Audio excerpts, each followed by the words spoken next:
Breaking news, a source deep inside of the Joe Biden 2020 campaign has confirmed that that campaign created the largest voter fraud operation in American history. I will now reveal to you my exclusive source. It's Joe Biden, who gave an on-camera confession. We have put together, I think, the most extensive and inclusive voter fraud organization in the history of American politics. So he admitted it. And you didn't need Joe Biden to admit it because you have eyes and a functional brain.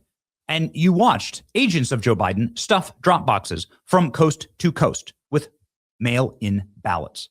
You watched them steal mail-in ballots directly out of mailboxes on Ring cameras. You watched CNN accidentally catch mass voter fraud in Ohio when they found a woman just randomly using a minivan full of ballots to stuff a drop box, and then got embarrassed and ran away. It was a rigged and stolen election, and time will certainly tell how bad it really was, but I am making a bet that it was the worst in the state of Georgia. Georgia is a red state. Georgia has been a red state for as long as I've been alive and as long as you've been alive. Georgia had 2 Republican senators in 2020, and it voted for Donald Trump by 10 points the election before and 10 points in 2024. But somehow it flipped for Joe Biden. Not on election night, of course. A water main had to burst. Pallets of ballots had to be pulled out and dragged out from underneath tables. But they got the job done. And Joe Biden won by, look at that, 0.02%.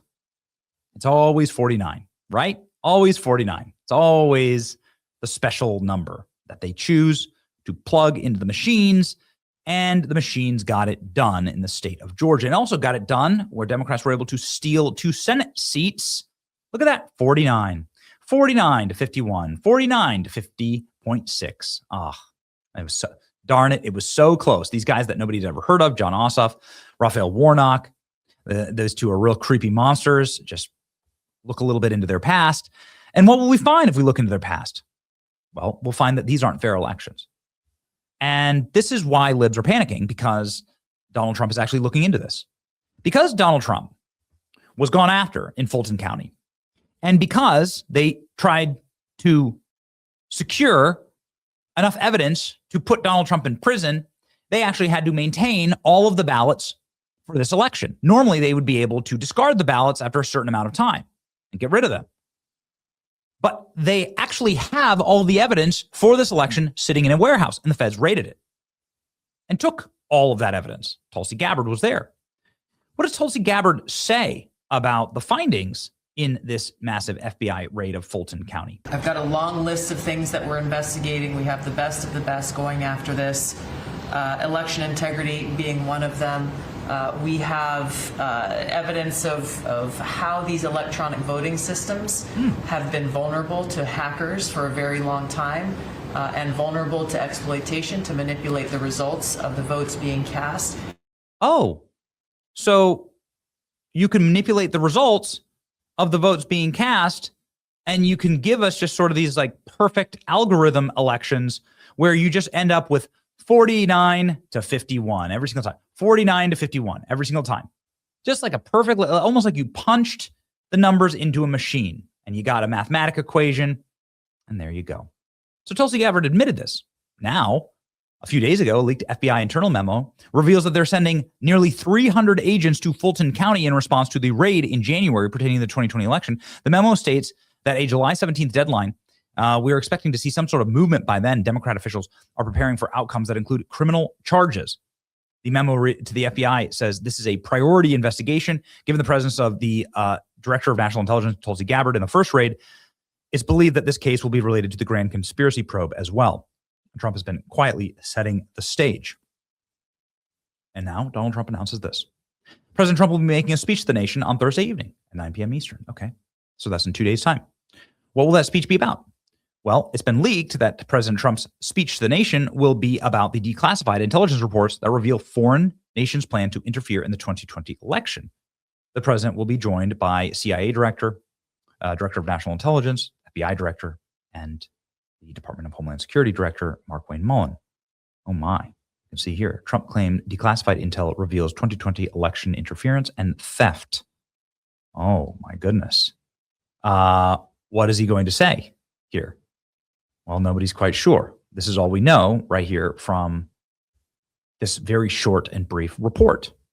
But now we're finding out something else. Major Senate news incoming. This, according to the DC Reporter, President Trump is planning to announce that Georgia Senators Jon Ossoff and Raphael Warnock are illegitimate because of fraud. A well-placed source in Georgia tells us announcement could come as soon as tonight.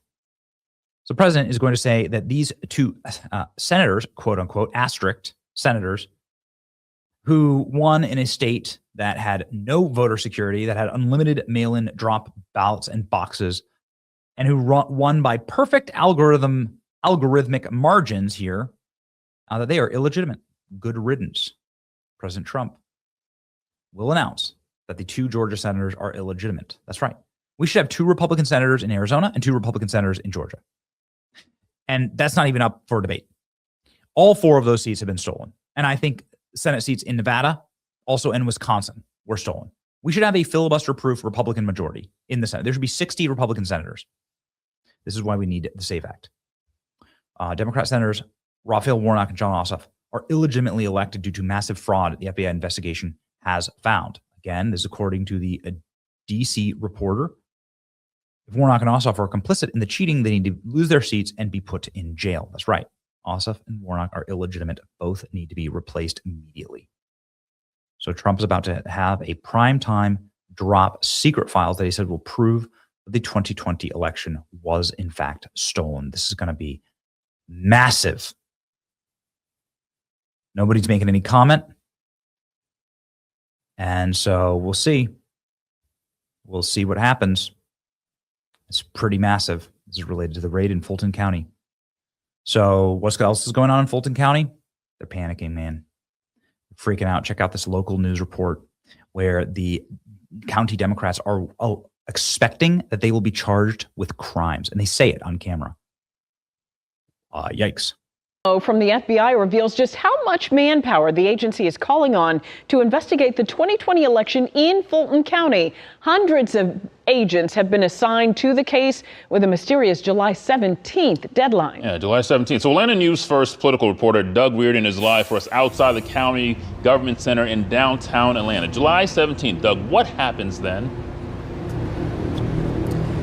That's the mystery, guys. The memo doesn't explicitly say, but it does say that over 260 FBI personnel will be coming here to Fulton County to review hundreds and hundreds of documents tied to that January seizure of ballots from the 2020 election. It is by far the clearest picture of the scope of this investigation that we have gotten to date. The leaked internal FBI memo shows the agency is dedicating 260 agents to combing through documents seized back in January in a surprise raid of Fulton County's elections headquarters. The memo notes the FBI personnel will be poring over 700 documents with the July 17th deadline. We don't really know what the July 17th deadline is about. It seems arbitrary, but because they put it out there, it feels like they will have to come out with something on the 18th. Fulton County Commissioner Dana Barrett, a Democrat, says the county should be prepared for anything, whether it be the FBI's potential findings or the announcement of criminal charges. There's a lot to still be concerned about. We can't let our guard down. On a recent episode of On the Record, Fulton County Election Supervisor Nadine Williams declined to comment on the FBI's communication with her department over the case. Have you been communicated with at all about that? Well, that's pending litigation, so I'm not able to comment on that. The county did see a legal win this week. On Tuesday, a Trump-appointed judge threw out a Department of Justice subpoena seeking the personal information, names, phone numbers, even addresses for all of Fulton County's 2020 poll workers. To Commissioner Barrett, it says a lot. That they don't have free reign and free access to any data they want as it relates to elections. So I think this is a really good, maybe even a watershed moment in terms of changing where we go in this elections fight. Some election groups that still have concerns about the 2020 election were frustrated with the ruling, though. Garland Favorito, president of Voter GA, told us, quote, "It is obvious to most informed Georgians that Fulton County has been involved in an ongoing conspiracy. Given the potential criminal activity involved, the court's ruling currently stands as a threat to the rights of every Georgia voter, and we expect the DOJ to appeal it." And we know this is of the utmost importance to the FBI. In that internal memo, they called this case a priority investigation. We will just have to wait and see what happens come July 17th. Outside of the Fulton County Government Center in downtown Atlanta, Doug Reardon, Atlanta News First.